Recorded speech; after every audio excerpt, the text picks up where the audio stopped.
Quand tu entreprends, c'est très difficile de faire les choses à moitié. Investir, pour moi, déjà la première des leçons, c'est investir l'argent qu'on peut perdre. Autre règle de l'investissement, comprendre les boîtes dans lesquelles on investit. Le business plan, c'est une esquisse. Voilà, mais c'est pas l'œuvre finale. On a de marché. de parler aux clients aussi. Ben oui, C'est un truc d'entrepreneur. Si vous êtes comme moi et que vous cherchez toujours à aller plus loin, alors vous allez adorer.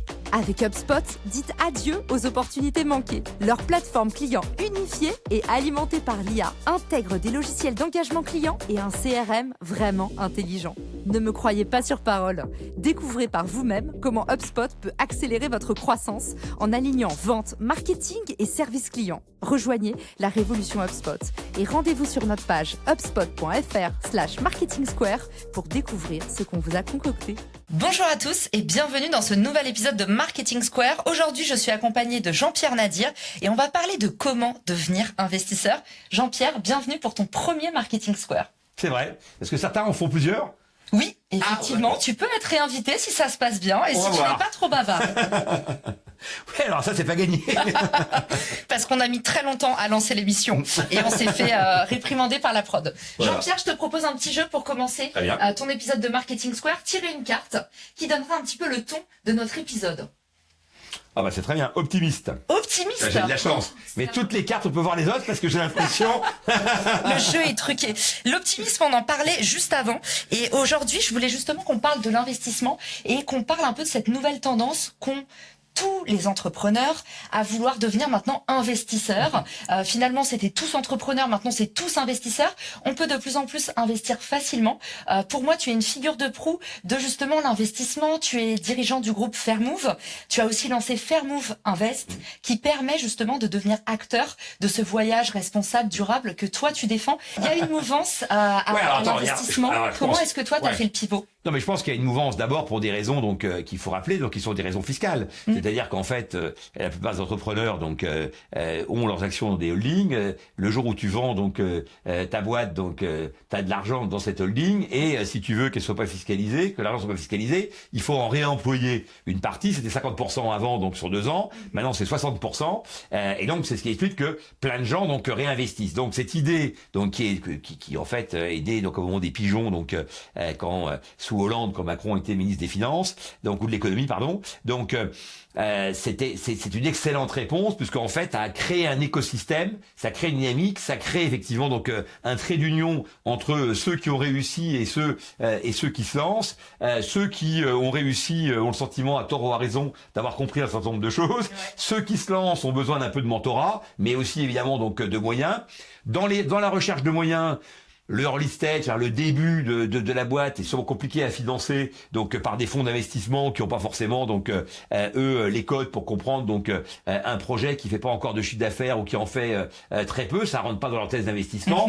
L'entrepreneur lui, il peut assez vite décrypter un certain nombre de choses, surtout si c'est un marché qu'il connaît bien, et donc ça crée encore une fois donc une chaîne d'investissement qui est assez cohérente. Donc la French Tech, l'environnement effectivement qui a été créé aussi donc avec BPI, avec Pôle emploi où tu peux prendre tes indemnes donc pour créer ta boîte. Tout ça fait qu'en fait il y a une dynamique très forte. Bon, ça c'est le premier point. Deuxième point, c'est qu'il y a pas mal de boîtes en France qui ont bien performé et donc tu te dis bah mon argent il est mieux là que à la caisse d'épargne donc ou sur mon PEA et donc quelque part tu te sens plus à l'aise pour investir sur des boîtes, sur des marchés que tu comprends et sur des hommes que tu connais, plutôt qu'à la bourse où finalement parfois tu jettes une pièce en l'air. Donc voilà, donc il y a du réseau, il y a de la compréhension de marché, il y a de la compréhension des hommes, ce qui explique que les entrepreneurs donc sont assez finalement donc adaptés à ce type d'investissement et il y a pas mal d'entrepreneurs qui ont gagné de l'argent et qui donc ont nécessité de toute façon à le réinvestir. Voilà pourquoi on en a de plus en plus qui le font.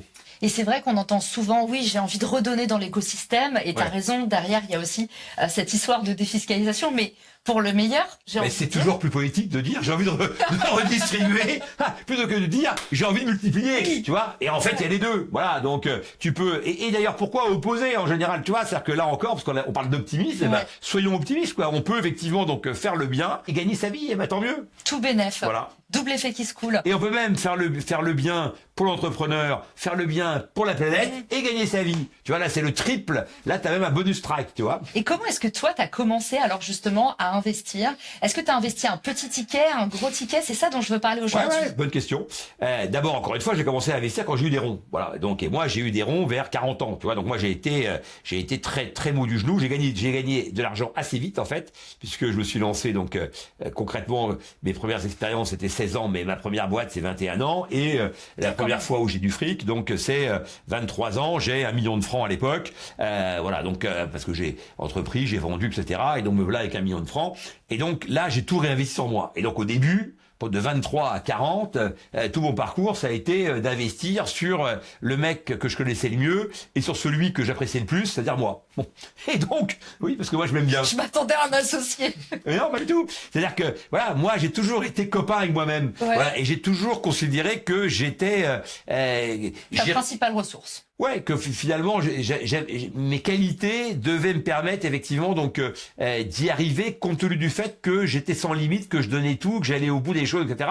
Voilà, et je savais, moi, pendant 10 ans de ma vie, je partais pas en week-end, je partais pas en vacances, etc. Donc pas de trou sur ton CV, hein. Toi, t'as pas ce problème-là. Non, moi j'ai toujours, et même au contraire, moi, même si j'avais un trou, à la limite, il faudrait facilement le combler parce que je faisais 4 trucs en même temps. Donc tu vois, donc il suffirait de décaler un truc. Voilà, moi quand j'ai démarré, ça c'est une réalité. Je bossais, donc j'avais un boulot donc principal qui était le magazine Entreprendre que j'ai développé avec Robert Laffont, et j'avais créé une entreprise donc de livraison de pizza à domicile qui était la première en Europe, et je faisais donc ou les pizzas ou les livraisons tous les soirs et tous les week-ends. Voilà. Donc, pour ceux qui nous écoutent, il n'y a pas de miracle. C'est-à-dire qu'aujourd'hui, pour reprendre aussi en creux un peu ta question sur quelle est cette mode où tout le monde veut effectivement donc d'abord entreprendre puis investir ou investir et une fois qu'on a réussi donc sur des gens qui auraient un goût très prononcé pour l'entrepreneuriat. Moi, je pense qu'on peut réussir sa vie sans entreprendre ni sans investir. Je pense qu'il y a plein de choses très sympathiques à faire dans son existence. Ce qu'il y a de certain, c'est que quand tu entreprends, c'est très difficile de faire les choses à moitié. Quand tu es entrepreneur, tu vis avec tes chiffres, tu vis avec la tête de ta boîte, tu vis avec une charge mentale permanente, et donc vouloir donc être indolent donc et entrepreneur, ça, je pense que ça peut pas aller ensemble. Vouloir donc être dans une logique de peu de stress, donc être entrepreneur, ça peut pas aller ensemble. Vouloir avoir une vie sociale très développée et être entrepreneur, ça peut pas aller ensemble. Ah, ça dépend ce que tu fais. Oui, mais ça dépend ce que tu fais. Évidemment, si tu tiens un bar, donc, mais tu finis alcoolique. Mais non, mais au-delà de ça, je veux dire, c'est qu'au début, bien sûr, une fois que t'as réussi, et tu veux, tout est possible, tu vois. Et d'ailleurs, t'as accès à tout. Ouais. Mais si tu veux, c'est comme, je sais pas, moi, quand t'es effectivement donc un sportif en fin de carrière, enfin qui a fini sa carrière et qui a un nom, bon bah t'es parce que toi, partout, tu dirais que t'as une vie sociale quand même, avec tu dois être invité. Mais moi, j'ai 59 ans, tu vois. Donc, si tu veux, évidemment que maintenant les choses ont changé, mais je veux dire que les 10 premières années, j'avais aucune. Moi, je bossais jour et nuit, donc j'avais aucune vie sociale, j'avais rien à cirer, si tu veux, donc je bossais avec tout le temps. Et d'ailleurs, une de mes réussites, ça a été non seulement le fait de bosser tout le temps, mais ça a été cette valeur d'exemple, c'est-à-dire d'être exemplaire. Moi, je me rappelle que quand on a fait la boîte de pizza, c'est le Miss Pizza, donc à Levallois, j'ai pris un local, on a retapé avec mon cousin, etc. Donc 6 mois de loyer, donc de franchise de loyer, et on déjeunait le samedi et le dimanche sur le trottoir avec 2 tréteaux, on avait mis une porte, donc et les gens passaient, ils disaient ah les jeunes incroyable, comment ça bosse, etc. Et quand j'ai ouvert, tous les gens du quartier sont venus acheter parce que ils étaient supporters de ma cause. Quoi. Ils avaient adhéré au projet parce que ils se sont dit ce type est méritant. Voilà. Et ben quand t'es méritant, et ben quand t'as du mérite, et ben souvent effectivement donc tu trouves des gens qui ont envie que tu réussisses. Et justement, on parlait de vie sociale. Je voulais challenger ce côté. Je suis d'accord avec toi quand tu dis les premières années on fait que bosser. D'un autre côté, le réseau c'est un vrai taf. Et moi je me rends compte aujourd'hui que jaloux du temps. Pour networker, il y a un auteur américain très connu qui dit « Chaque semaine, j'organise un dîner et j'invite 6 personnes passionnantes à table. » Nous, c'est un peu ce qu'on a voulu faire avec les dîners de créateurs dont je te parlais. Aujourd'hui, quand tu es investisseur, on est d'accord que c'est un peu comme dans l'immobilier. Les bons deals de start-up, c'est un peu off-market. Faut quand même avoir un peu du recul. Oui, d'accord, t'as raison, mais si tu veux, il faut surtout les comprendre, les bons deals, tu vois. Donc en fait, il y a plein de gens qui comprennent pas, et donc globalement, pour moi, c'est plus simple, pour une raison simple, c'est que ma thèse d'investissement, mon investissement, c'est le tourisme. Voilà. Et moi, je suis au cœur du tourisme, je connais bien le tourisme, et mieux encore, le tourisme me connaît et me reconnaît. Et donc, je bénéficie, voilà, d'une énergie permanente, je suis alimenté, et tu vois, et donc il faut être aux bons endroits. T'as tout à fait raison. Et évidemment que le réseau, c'est fondamental, puisque moi, je pense que c'est un des héritages que tu peux peux recevoir le réseau, tu vois. Donc, je pense moi qu'il y a 4 niveaux d'héritage. Donc, il y a l'argent évidemment, donc il y a l'amour, le réseau, donc et la culture, voilà. Et donc, moi j'ai eu l'amour et la culture. J'avais ni le réseau ni l'argent, voilà. Et donc la différence avec quelqu'un qui a un réseau, c'est 10 ans d'écart. Il y a 10 ans pour te constituer donc un vrai réseau. Ce que je veux dire quand je parlais de vie sociale, c'est que quand tu fais que bosser, que tu n'as que ça en tête, t'es chiant. Et quand t'es chiant, tu te marginalises forcément parce que les gens ils t'invitent plus parce que tu dis attends lui il nous fait chier. Il faut sortir avec ses associés sinon. Exactement. Mais dire c'est ce que font les start-upers. Ils vont boire des bières au bar d'en bas et ils parlent que de leur boîte, tu vois. Donc voilà, bien sûr parce que au départ toi t'es conditionné que par un seul sujet. Voilà, t'es l'homme d'une seule maîtresse, ta boîte, voilà. Et donc dans ces cas-là, ça a duré 10 ans ta lune de miel. Parce que moi je suis un lent, donc je pense qu'il y a des gens qui vont plus vite, mais moi ça a mis 10 ans.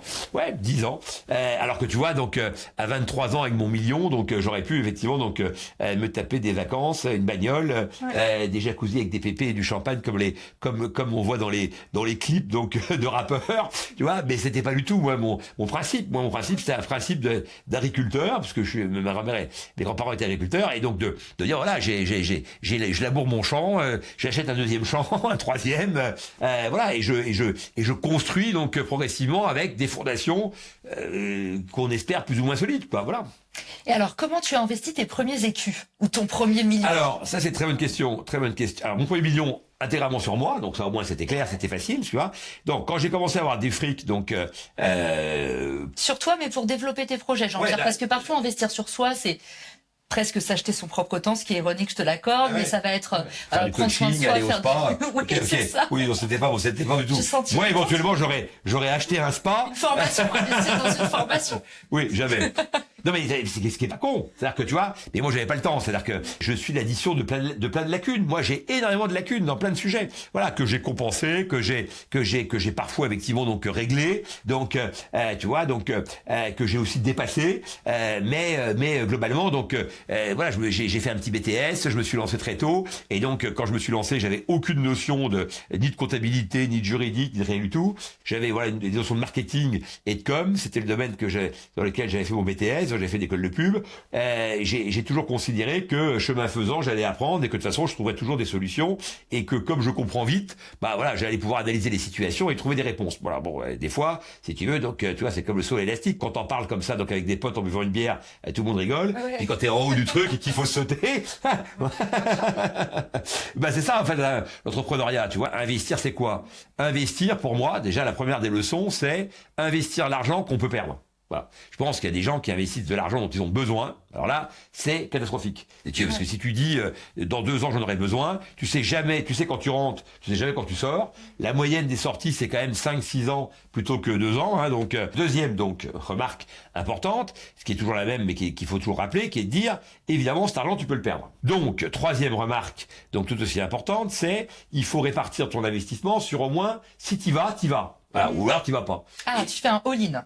Non, tu vas pas un all-in. Ouais. Tu vas répartir sur au moins 10 boîtes. C'est-à-dire que si tu vas, tu te donnes les moyens, effectivement, tu dis pas, je suis tombé amoureux, c'est pas de l'amour l'investissement, quoi, tu vois. Donc je sais que toi, effectivement, donc t'es très amoureux de la production qui est derrière nous, de Monsieur Arnaud, donc très beau garçon au demeurant. Donc Jean-Pierre, je ne partage pas moi. Tu vois, on parlait tout à l'heure de la transmission de l'amour. Voilà, l'amour ça transporte. Bon, l'investissement c'est l'inverse. Tu vois, l'amour c'est de l'émotion et ça transcende. L'investissement c'est du calcul froid. Donc tu as le droit d'avoir des inclinaisons pour tel ou tel évidemment donc secteur ou entreprise, etc. Mais après tu dois raisonner.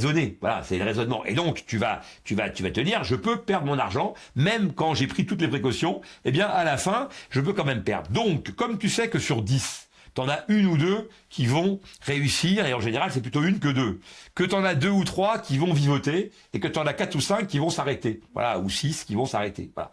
Eh bien, donc, si t'investis que dans une, ta probabilité, effectivement, que ce soit celle-là qui soit la bonne des 10, si tu veux, est très faible. Donc, moi, mon conseil, c'est de dire, si t'as 50 000 euros donc à investir, fais 10 paquets de 5 000. Si vraiment, tu te dis, il y en a une qui me plaît beaucoup plus, et bien, dans ces cas-là, t'investis 60 000 balles, tu mets 10 000 dans celle qui te plaît plus, 5 000 dans toutes les autres. Voilà. Et tu peux effectivement donc 55 en l'occurrence, et tu peux effectivement donc à ce moment-là donc te dire que t'as à peu près bien fait les choses. Voilà. Alors, comment après j'investis? Comment tu sélectionnes les boîtes? Bon.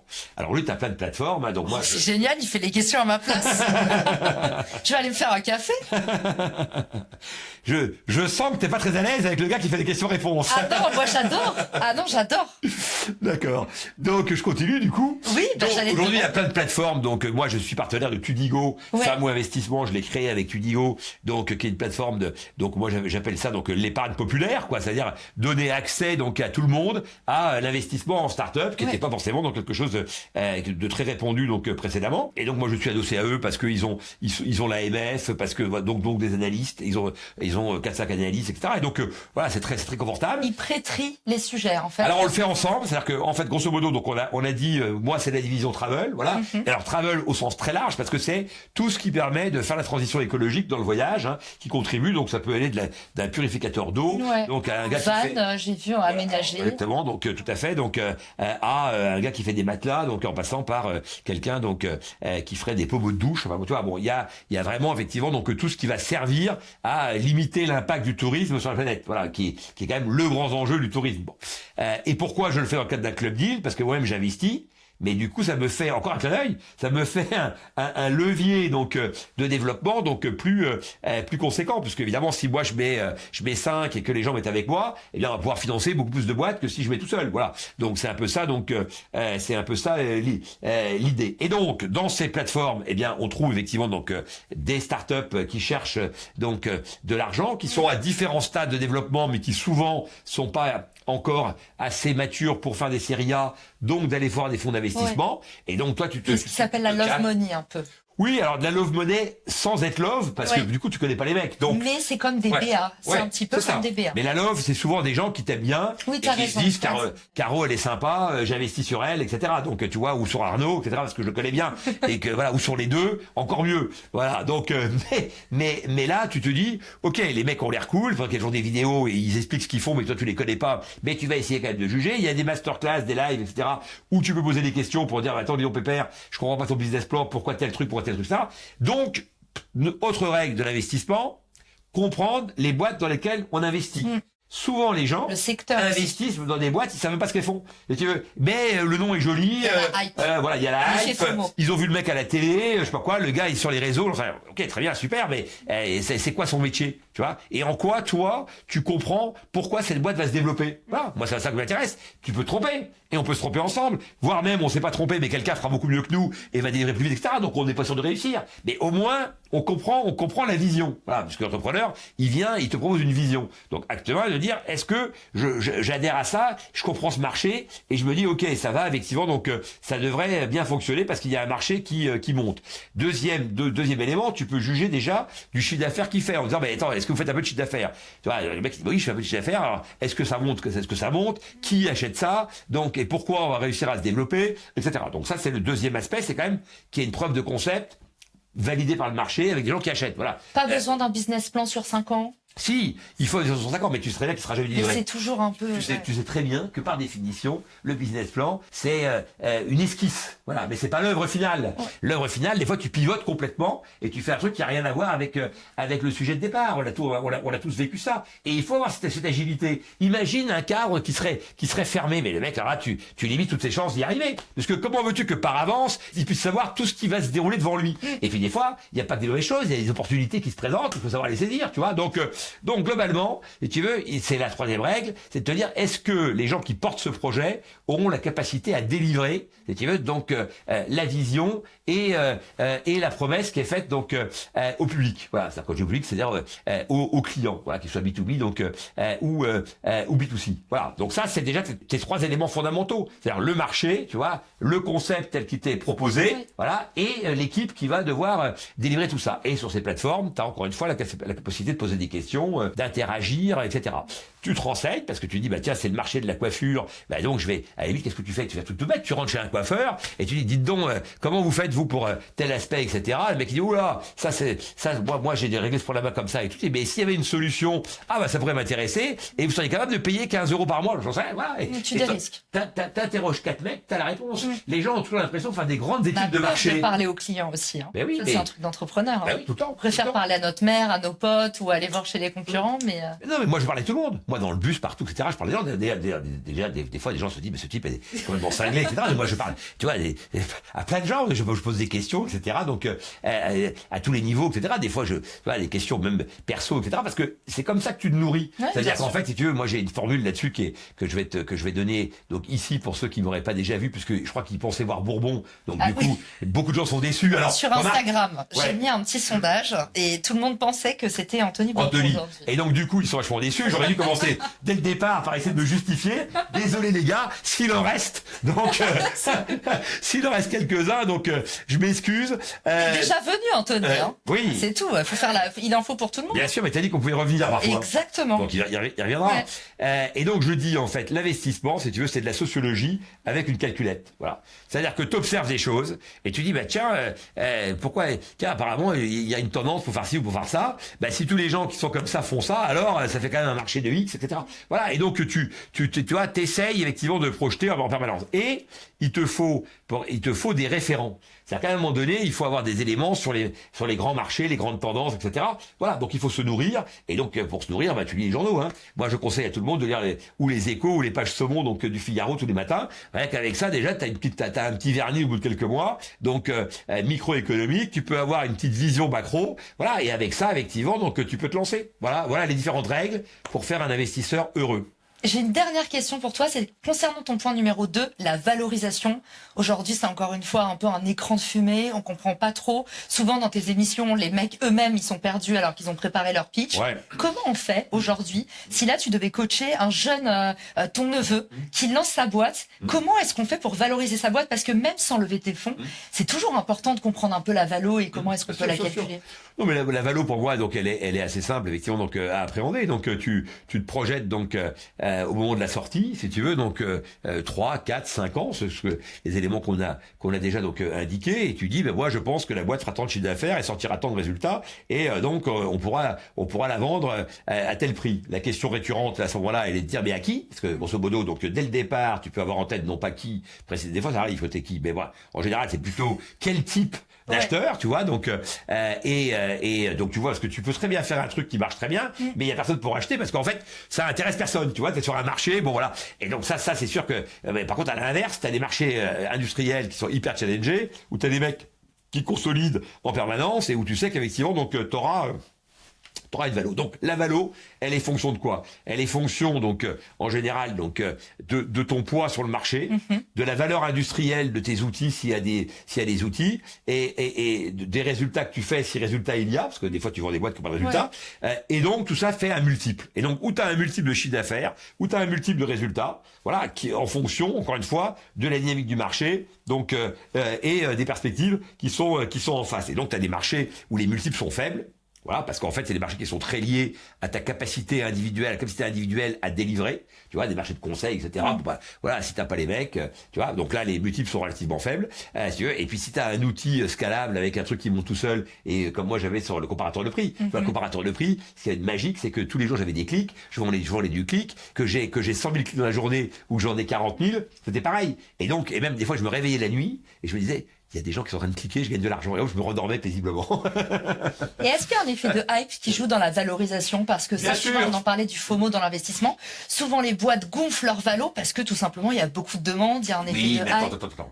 D'abord, il y a une part quand même de bullshit là-dedans, c'est que les gens donnent des valos de dingue. Oui. Sauf que il y a une bulle à cause de ça. Non, mais ils oublient de dire que il y a des prix-feurs, que les investisseurs ont un tas de règles. Prenons les prix-feurs. C'est quoi les prix-feurs? C'est, je rentre aujourd'hui sur la valo que tu veux, d'accord? 200 millions d'euros, ta boîte, pas de problème. Sauf que les 50 premiers millions sont pour moi. D'accord? Donc en fait, facialement, je te donne une valo, d'accord? Mais à la fin, si on vend la boîte 40 millions, les 40 millions, ils sont pour moi. Toi, tu touches 0. D'accord? Toi, tu ne touches qu'au-dessus des 50 millions. C'est les petites lignes du contrat. Toi? Non, mais ça fait plaisir. Parce que en fait, on joue sur l'ego des gens qui tous ont besoin, d'ailleurs, les start-upers ne faisaient que ça, donner leur valo, comme si la valo c'était un élément d'appréciation des qualités de ta boîte, tu vois. Donc les valos c'est à la fin, tu connais la fameuse formule, donc au marché, donc c'est à la fin qu'on compte les bouses, et tu veux donc je la connaissais pas.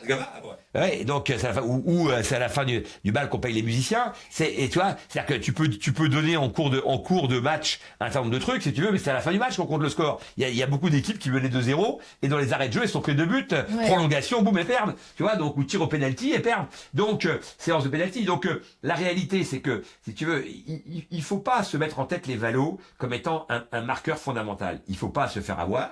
Mais il faut pas non plus survaloriser. Pourquoi ? Parce que ce qui est important, c'est que tu trouves les moyens de pouvoir délivrer, tu vois, donc ta croissance, ton développement, et de le faire dans les bonnes conditions, tu vois, donc avec les bonnes personnes, etc. Et donc voilà, un entrepreneur heureux, c'est quelqu'un qui a les moyens de son ambition. Ça, c'est un élément très important, avoir les moyens de son ambition. Très souvent, les gens ont plus d'ambition que leurs moyens, tu vois, donc et trop d'ambition tue les moyens, tétanise même, tu vois, quelqu'un qui était pas fait pour ça. Et donc il y a une formule là-dessus, donc d'un entraîneur de basket, c'est Malkovic, qui disait donc les grandes victoires, c'est la mort des petites équipes. Voilà, les grosses valos, c'est souvent la mort des entrepreneurs, tu vois. C'était une parfaite conclusion. Merci beaucoup d'avoir été avec moi, Jean-Pierre, pour cet épisode où on a eu une véritable masterclass. Donc, on mettra les ressources en bas de l'épisode. Merci pour tous les conseils que tu nous as partagés. Et puis, dis-nous surtout où est-ce qu'on peut te retrouver. Alors, tu reviens quand tu veux. Où est-ce qu'on peut surtout te retrouver si on veut t'envoyer un message de remerciement ou se renseigner pour rejoindre Fairmove Invest, parce qu'il reste encore des places. Ouais, bien sûr. Donc ça, il restera toujours. On a donc Fairmove Investissement. On se retrouve donc sur, tu le tapes sur Google et tu me retrouves. Des fois, tu retrouves le Blast Club parce que Anthony achète tous les mots-clés. C'est pas vrai. Il achète ton nom, tu crois? Tout le temps. Il a même fait une page avec mon nom sur lequel, effectivement, donc, il met tous les investissements que j'ai fait. Avec des amis comme ça, pas besoin d'ennemis, hein. Non, mais bon, après, voilà, bon, chacun ses méthodes. Et donc, Anthony, si tu nous écoutes, je te salue. Donc, toutes mes amitiés. Mais voilà. Et donc, bref, je dis juste ça pour dire que Fairmove Investissement, tu peux nous trouver. Donc, évidemment, en tapant sur Google.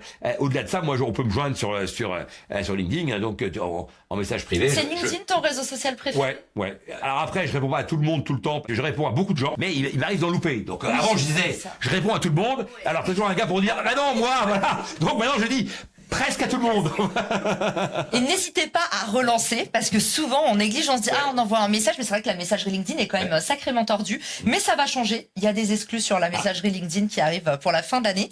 Et le feed vidéo, où tu vas pouvoir redistribuer tes reels sur Insta. Le feed vidéo LinkedIn sort aussi là en ce moment même. Donc, voilà. Merci à tous pour votre écoute et on vous donne rendez-vous à très vite pour un nouvel épisode de Marketing Square. Ciao.